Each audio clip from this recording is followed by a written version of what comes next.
Hey guys, what's going on? Darren here, and welcome back to the preview and prediction series. This is a series where I'll be previewing, and then at the end of the video, I'll be giving my predictions for the upcoming Grand Prix, and this time, I'll be doing it for the Brazilian Grand Prix at Interlagos, as the F1 season reaches its penultimate round, and also the third and final sprint race weekend of the year. If you do enjoy this video, please hit the like button and subscribe for more F1 content. I try to release around 3 videos every single week, and reply to pretty much every single comment, and I look forward to reading and responding to your predictions down below.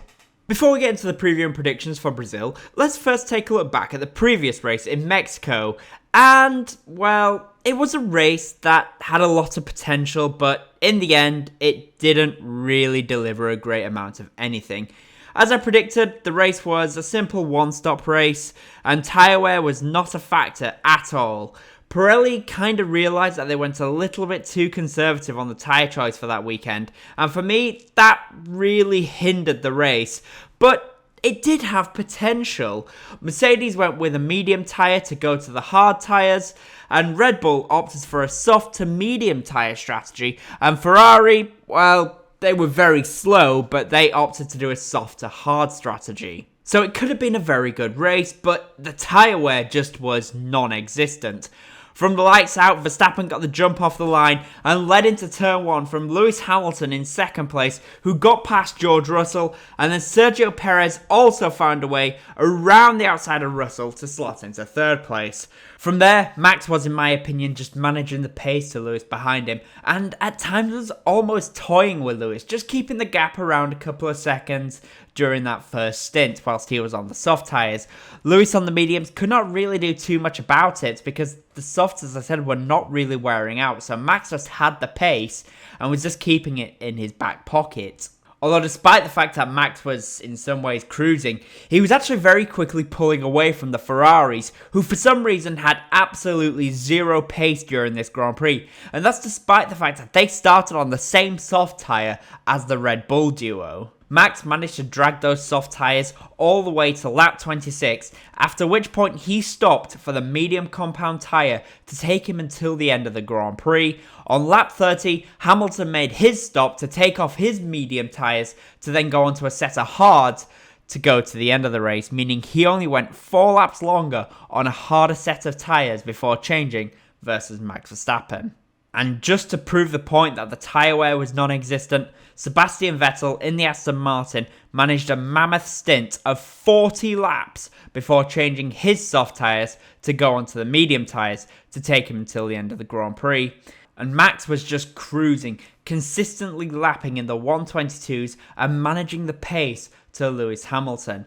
In the end, Max Verstappen cruised home to perhaps his easiest win of the season, or maybe his second easiest win behind the one in Belgium, from Lewis Hamilton in second place, and Sergio Perez finished in third place in front of his home fans in Mexico. And Ferrari, well, Ferrari were absolutely nowhere.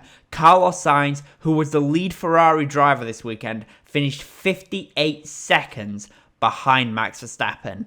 A disastrous day for the Scuderia. Now to the preview for the Brazilian Grand Prix, and as mentioned, this is a sprint weekend, and it's the third and final sprint weekend of the season. Sprint weekends are interesting in some ways, however they typically give us a good idea of what will happen with the tyre wear during the races. But that being said, Interlagos is typically one of the better races of the season. The circuit almost always produces fantastic racing, and this weekend will likely be no different. The old school layout works beautifully to allow the cars to follow, and overtaking can be tricky, but it's certainly not impossible. And this can be seen by the fact that last season's Grand Prix produced 65 on-track overtakes, which was the second highest of the season, only behind the Bahrain Grand Prix. There are 2 DRS zones, and for me, that works perfectly at this circuit. And for me, they could probably even get away with only having 1 DRS zone into turn 4, because the DRS zone that goes into turn 1 produces good racing with or without the DRS. Another reason why there is typically more overtakes to this circuit is that the tyre wear can be high here.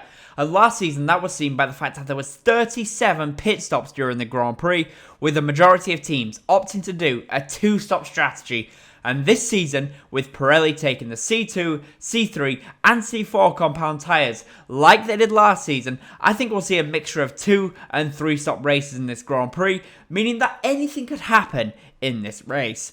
The race distance is 71 laps, and the fastest ever lap is a 1 minute 7.281 by Lewis Hamilton in the 2018 Brazilian Grand Prix in the Mercedes, and the race lap record is a 1 minute 10.540 by Valtteri Bottas in the Mercedes in the same year's Grand Prix in 2018. And now to the top 3 teams, and first of all, let's start with the Constructors' Champions, Red Bull. Mexico went almost as well as I had anticipated, although in some ways I actually thought they would have got a 1-2 based on how strong they usually are at that circuit, but a 1-3 is still a very strong result for them, and honestly, I think this weekend will be more of the same. Interlagos has historically been a very strong track for Max Verstappen. In 2021, he led a good portion of it until, of course, the rocket-powered Mercedes came past. In 2019, he won the Grand Prix, and in 2018, he would have won the Grand Prix if not for Ocon hitting him when he was trying to unlap himself. So, it is a strong hunting ground for him, and with the Red Bull being so strong in a straight line, I anticipate it will be more of the same this weekend. Sergio Perez also had a decent Mexico, but that illustrious win in front of his home fans continues to just about elude him and stay out of his sight. Will he be able to do anything in Brazil? Well, possibly he could be there, but beating Max Verstappen here is going to be a very difficult task. Overall though, it should be a good weekend for him and the team as he's looking to secure second place in the Drivers' Championship. Next up is Ferrari, and what can we say? Mexico was perhaps their worst overall performance of the season. Not the worst result, but certainly the worst performance. They were absolutely nowhere, and seemingly there was no answer for them as to the dip in performance. Potentially it was just an altitude issue, and if that is the case, then Brazil should go a little bit better for them. Sainz finished ahead of Leclerc, but they were very much together all race long and a long way away from everyone else. They were much faster than the cars behind them, but they were a lot slower than the cars that were ahead of them, and Brazil could be another difficult weekend for the team, and I fear that once again they will finish behind all of their rivals. Are they just focusing on 2023 and, well, maybe conspiracy time? Are they hoping to be beaten by Mercedes and the Constructors in order to get more development time for next year? Well, only time can tell. And finally, we come to Mercedes, and for me, Mercedes maximised their potential in Mexico. One car finished on the podium and in second place is absolutely the best result that they could have hoped for, and Brazil should be another good race for them. They are typically stronger at higher downforce circuits, and this could be due to their car being more efficient when the downforce is increased, and Brazil can be a higher downforce circuit, so it could be a very good race for them.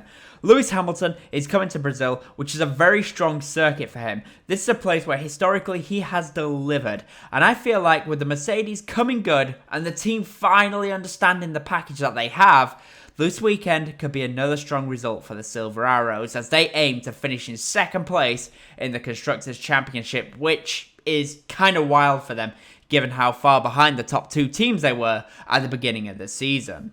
And now we come to the predictions, and for pole position, I'm going to go for Max Verstappen to secure pole position, and for the race itself, I'm going to go with a somewhat boring choice, but I'm going to say Max Verstappen will win the Brazilian Grand Prix from Lewis Hamilton in second place and George Russell to finish in third place, and the top midfield team will be McLaren because surely the Alpine team will need to take some power unit penalties after yet another failure for that team.